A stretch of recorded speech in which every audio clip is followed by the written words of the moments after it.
we have the pleasure of having you at our conference, the AMSRS conference in September. Now, I guess the first question I really need to ask you is, do we all lie? We do. We lie for a number of reasons. We lie to protect ourselves, to save face, to get ahead in life, to impress a potential partner. We lie for a myriad of reasons. Once upon a time we used to lie for survival, not so much now because we don't have any predators, but typically we lie in many social contexts. Sometimes we have to. Okay, so that leads to the next question. Is it okay to sometimes lie? Well, yeah, it is. I mean, when you think about it, could you imagine just going into work and telling your boss what you really thought of him or her? We'd get into so much trouble. So there are what we call socially acceptable lies, which we all tell. So yeah, it is. But the problem is when they go from socially acceptable lies to lies that hurt. Yeah. And men lie more than women, or women lie more than men, or? It's an interesting question. There's a lot of research that shows that women are better liars for a number of reasons. Often they're more fluent with language at a younger age. Secondly, the cortex that joins both hemispheres of the brain in females is thicker than what it is in men, which accounts for the fact that women are very good at multiple tasking, but their lies are much more complex as well. And women hesitate or pause less during the delivery of a deception during a lie than what men do. So men stagger and stump themselves and ums and ahs and all the rest of it, whereas women are much more fluent.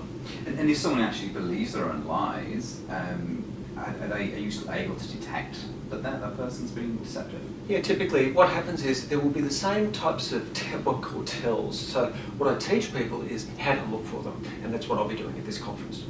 And so, do you purely rely on polygraph, or do you use body language, or is it a mix of both? And do you have a preference to which is more accurate in your readings?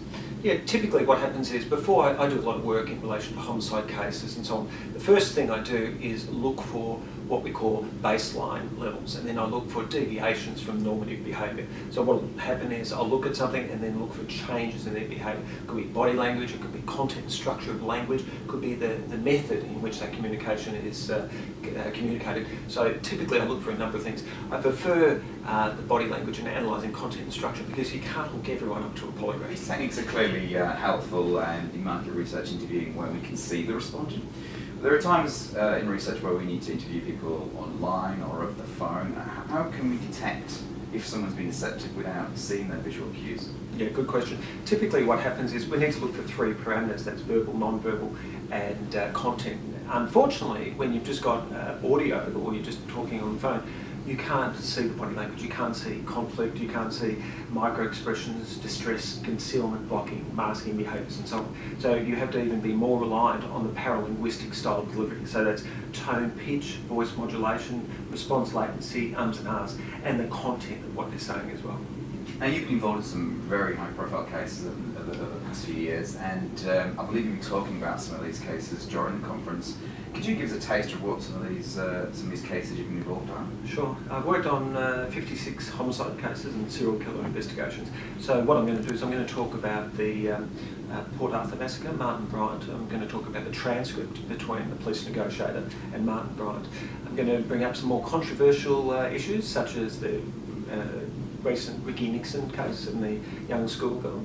I'm also going to bring up the case of the US Congressman, Senator Anthony Weiner, in relation to him sending pictures of himself via Facebook. And I'm going to show the people in the audience how people use words to deceive, but also how they withdraw themselves from what they're in fact saying. So I'm looking for separation and distancing behaviours. Fantastic. So what do you think our delegates will be able to take away from seeing you at the conference? Well, what they're going to do is they're going to learn how to read people. They're going to learn how to actually put some of these practices straight into their work.